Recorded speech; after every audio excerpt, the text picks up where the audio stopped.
మనందరి ఇళ్లలో వంట గ్యాస్ వాడుతుంటాం. గ్యాస్ లీక్ అయితే ఒక రకమైన ఘాటైన వాసన వస్తుంది కదా, దాన్ని మనం గ్యాస్ వాసన అని పిలుస్తాం. కానీ మీకు తెలుసా, అసలు వంట గ్యాస్కు ఎటువంటి వాసన ఉండదు. అవును, ఇది నిజం. మరి ఆ కుళ్ళిన గుడ్ల వాసన ఎక్కడిది? ఈ వీడియోలో తెలుసుకుందాం. సహజంగా ఎల్పిజి అనేది రంగు, రుచి మరియు వాసన లేని వాయువు. ఇది చాలా ప్రమాదకరమైనది కూడా. ఒకవేళ సిలిండర్ లీక్ అయితే అది వాసన లేకపోవడం వల్ల మనం గుర్తించలేము. దీనివల్ల గాలిలో గ్యాస్ నిండిపోయి చిన్న నిప్పురవ్వ తగిలినా పెద్ద పేలుడు సంభవించే అవకాశం ఉంది. అందుకే భద్రతా కారణాల దృష్ట్యా గ్యాస్ కంపెనీలు గ్యాస్కు ఒక ప్రత్యేకమైన రసాయనాన్ని కలుపుతారు. దాని పేరే ఇథైల్ మెర్కాప్టైన్. దీనిని ఇథైల్ థియోల్ అని కూడా అంటారు. ఈ రసాయనం వల్ల మనకు ఆ ఘాటైన కుళ్ళిన గుడ్ల వాసన వస్తుంది. గ్యాస్ కొంచెం లీక్ అయినా సరే మనం వెంటనే గుర్తించి అప్రమత్తం అవ్వడానికి ఈ వాసన ఒక హెచ్చరికలా పనిచేస్తుంది. ఒకవేళ మీ ఇంట్లో గ్యాస్ వాసన వస్తే గ్యాస్ ఏజెన్సీ మేనేజర్ శ్రీనివాస్ గారు చెప్పిన ఈ జాగ్రత్తలు తప్పక పాటించండి. కిటికీలు తెరిచి ఉండడం, స్విచ్లను తాకకుండా ఉండడం, లైట్లు, ఫ్యాన్లు లేదా ఏ ఇతర ఎలక్ట్రిక్ స్విచ్లను ఆన్ లేదా ఆఫ్ చేయకూడదు.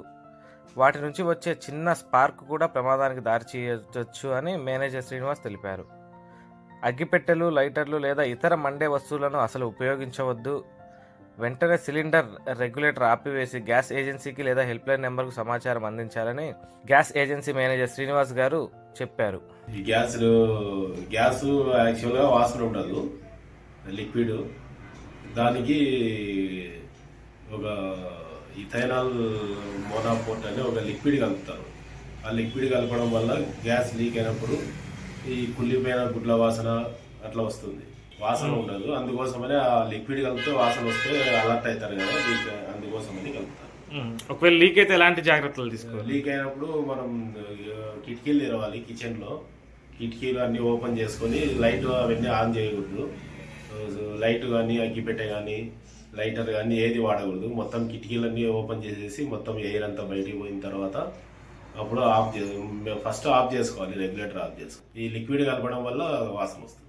సార్, అంటే ఎందుకు వాసన ఎందుకు రావాలంటారు? అంటే లీక్ అయినప్పుడు అది దీనికి గ్యాస్కు వాసన ఉండదు కాబట్టి లీక్ అయినప్పుడు ఆ లిక్విడ్ గడపడం వల్ల ఈ కుళ్ళిపోయిన కోడిగుడ్ల వాసన వస్తుంది. ఆ వాసన వచ్చినప్పుడు అర్థమవుతారు మనకి లీక్ అయినట్లు కనుక్కోవాలి కదా.